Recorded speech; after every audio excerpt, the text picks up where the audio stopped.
free. He's a breathing to the prince of pain, but the only one. Radhika is Make you feel free. He's a breathing to the prince of pain, but the only one.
వైజాగులో IBI బ్యాంకుకు సంబంధించిన ATM సెంటర్స్లో ఎవరో గుర్తు తెలియని వ్యక్తి గత 3 నెలలుగా డూప్లికేట్ కార్డ్స్ ఉపయోగించి దొంగతనం చేస్తున్నాడు. ముందు కంప్యూటర్ తప్పన్నారు, ఇప్పుడేమో దొంగతనం అంటున్నారు.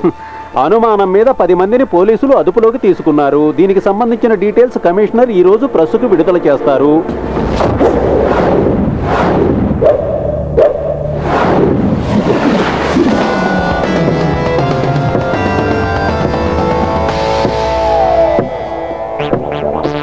సార్, వీళ్ళంతా పాత నేరస్తులు. వీళ్ళ వల్ల ఉపయోగం ఉంటుంది అనుకోవట్లేదు.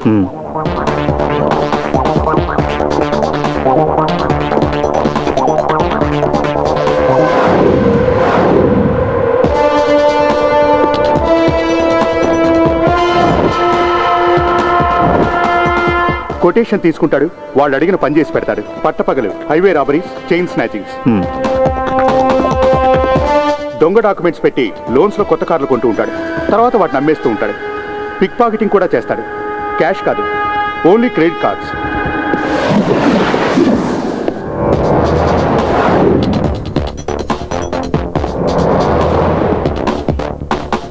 Pick pocketing main item. Bike మీద వచ్చి దొంగతనం చేస్తాడు. ఏటీఎం దగ్గర 2 జోబులు కొట్టేశాడన్న కేసులో 2 నెలలు జైలుకి వెళ్ళాడు. వదిలిపెట్టే, మనకు కావాల్సింది ఇలాంటి వాడు కాదు. పోతే నైట్ పెట్రోలింగ్ యాక్టివ్గా ఉంచండి. సార్. సార్, ఏంట్రా? తలబద్దలు కొట్టుకునే ఉపయోగం లేదు.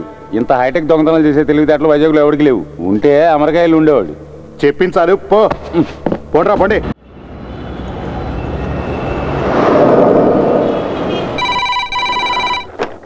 హలో, అవును సార్. వైజాగ్లో అన్ని బ్రాంచీల కస్టమర్స్ కంప్లైంట్ చేయడానికి వస్తున్నారు. అందులో చాలా మంది అవుట్ ఆఫ్ మూడ్. ఇప్పుడు ఇక్కడ జోనల్ ఆఫీసు కూడా కొంతమంది వచ్చారు.